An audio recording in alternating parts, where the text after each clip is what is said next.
તાજા સમાચાર તમારી ભાષામાં મેળવવા માટે ડાઉનલોડ કરો ગુજરાતી મિડ ડેની એપ।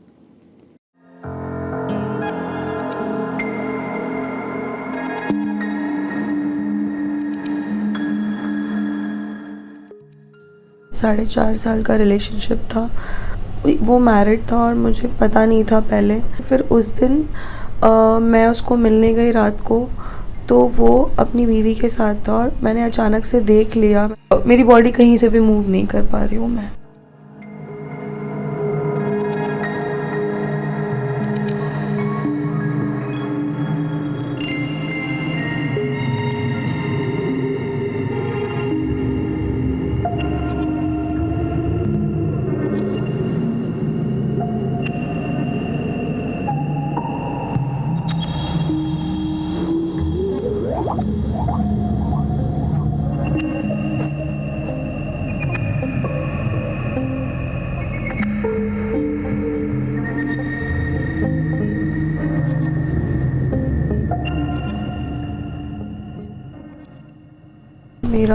मेरे बॉयफ्रेंड के साथ 4.5 साल का रिलेशनशिप था और we were in completely loved with each other.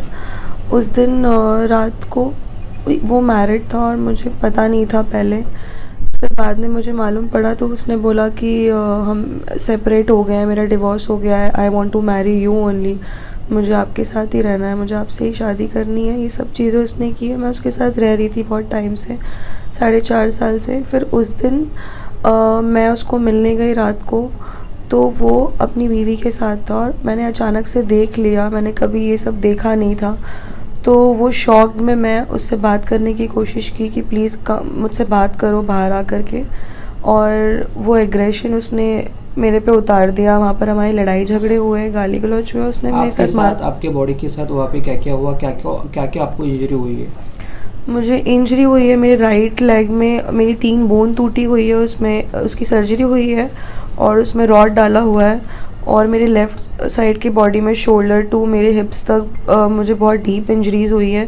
मुझे मूवमेंट करने नहीं हो रहा है बॉडी का थोड़ा भी। मेरे हिप्स वगैरह में मुझे काफ़ी नस दबी हुई है और यही सारी चोट लगी है मुझे।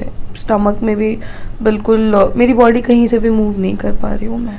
आपकी अभी पुलिस से बात हुई है? पुलिस ने क्या किया? पुलिस पहले कैसे बता था? मैंने 4 दिन पहले FIR दर्ज की थी। जिस दिन ये हुआ था उसी दिन इन्फेक्ट किया हुआ था 2 घंटे बैठ के, बट तब से कोई एक्शन नहीं लिया गया था। मैंने बहुत बार कॉल करने को ट्राई किया बट सब लोग डिले कर रहे थे।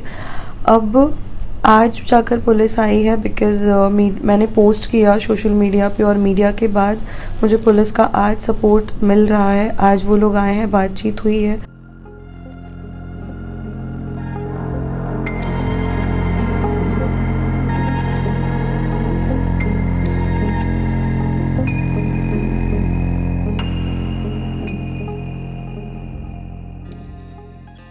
ग्यारह दिसंबर 2023 सुबह 3 से 4 बजे घोड़बंदर रोड पे पीड़ित और संशयित आरोपी अश्वजीत गायकवाड़, रोमिल पाटिल और सागर शेड़के, इनके बीच में कुछ वाद विवाद हुआ। बाद में पीड़ित हॉस्पिटल में जाके एडमिट हो गई। उसके बाद कासारोड पुलिस स्टेशन ने उनका सविस्तर बयान नोंद किया है। उसके आधार पर पुलिस स्टेशन कासारोड में भादवी कलम 279, 338, 323, 504, 34 धारा के अनुसार गुना दाखिल हुआ है। उसके बारे में कासारोड पुलिस स्टेशन आगे का तपास कर रही है। लड़की ने काफी सारे आरोप किए हैं, तो किस प्रकार से आगे तपास रहेगा? महिला पुलिस अधिकारी भी तपास में रहेंगी, कैसे करेंगे? पीड़ित महिला ने जो स्टेटमेंट दिया है वो स्टेटमेंट के आधार पे बोडवली पुलिस स्टेशन आगे का इन्वेस्टिगेशन डिटेल में करेगी।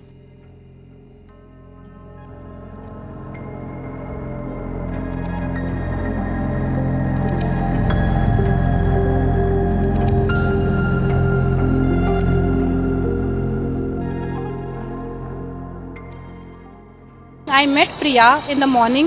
She is stable, but yes, the injuries are quite severe.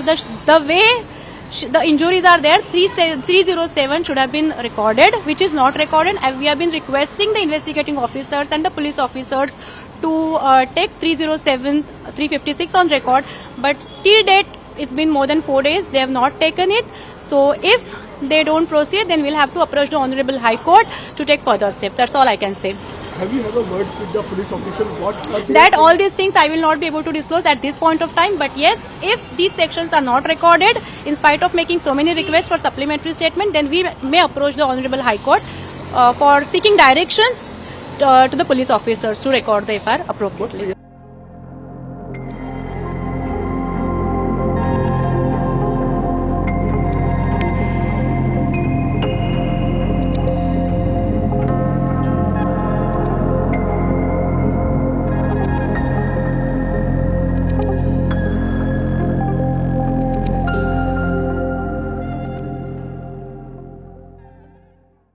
Subscribe કરો Gujarati mid day bell icon પર ક્લિક કરીને મેળવો તમામ વિડીયોના ડાયરેક્ટ નોટિફિકેશન.